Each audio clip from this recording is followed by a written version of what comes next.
અમદાવાદના CG road પર Girish cold drinks પાછળ બની રહેલા રોડમાં મોટો વિવાદ સામે આવ્યો છે। કોન્ટ્રાક્ટરે જરૂરિયાત કરતાં મોટી ફૂટપાથ બનાવી દેતા વિવાદ સર્જાયો।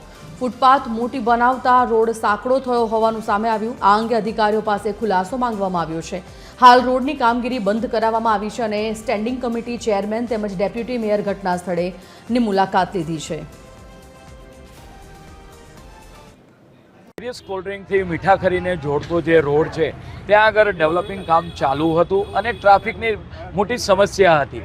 તો અહીંથી પસાર થતાં જ જ્યારે મૂળનું કારણ જાણવામાં આવ્યું ત્યારે આ રોડ ઉપર જે 18 મીટરનો જે રોડ હતો એના ડેવલપિંગને કારણે 9 મીટરનો થઈ જાય છે।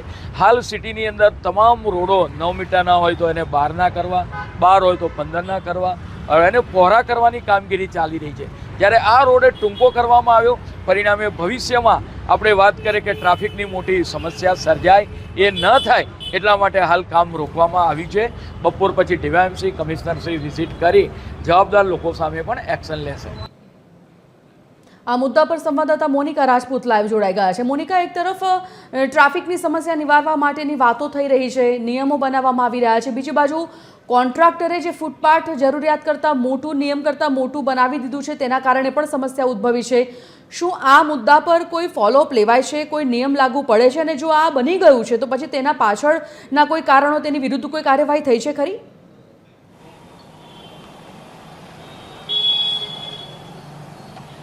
સંજીવજી, સૌથી પહેલાં તો પ્રજાના પૈસાનું વેડફાટ કઈ રીતે કરવું એ કોઈ અમદાવાદ મ્યુનિસિપલ કોર્પોરેશન જોડેથી શીખે।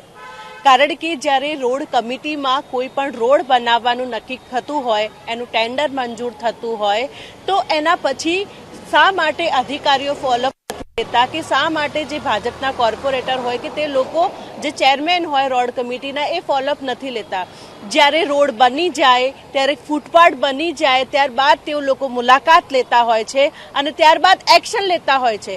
આ પ્રમાણની સ્થિતિ જે છે અમદાવાદના શહેરના સીજી રોડ ઉપર જે સર્જાઈ છે। અમદાવાદ શહેરના કેટલાક જે રોડ જે છે તેને ડેવલપમેન્ટ કરવાની વાત છે, ટ્રાફિકની સમસ્યા ન થાય ત્યારે જે રોડ પહોળો કરવાની જ્યારે વાત છે, ત્યારે જે આ જ સીજી રોડના આપ દ્રશ્યો જોઈ શકો છો કે જે 18 મીટરનો જે રોડ હતો તેને વધુ પહોળો કરવાની વાત હતી, ત્યારે જ આ જે ફૂટપાથ 8 મીટરની બનાવી દેતા જે વિવાદ જે છે સર્જાયો છે। વહેલી સવારે જે સ્ટેન્ડિંગ ચેરમેન અને ડેપ્યુટી મેયર જે જતીન પટેલ જે છે તેઓએ આ રસ્તાની મુલાકાત લીધી હતી અને ત્યારે જ ફૂટપાથ મોટી થતાની સાથે આ વિવાદ જે સર્જાયો છે અને તેને લઈને તાત્કાલિક ધોરણે આ જે કામગીરી જે છે બંધ કરવામાં આવી છે। પરંતુ જે દ્રશ્યોમાં પણ જોઈ શકો છો કે ફૂટપાથની મોટા ભાગે જે કામગીરી થઈ ચૂકી છે, એટલે કે જ્યારે અમદાવાદ મ્યુનિસિપલ કોર્પોરેશનના જે રોડ કમિટી દ્વારા આ જ્યારે કામ મંજૂર કરવામાં આવ્યું અને જ્યારે આને ફોલોઅપ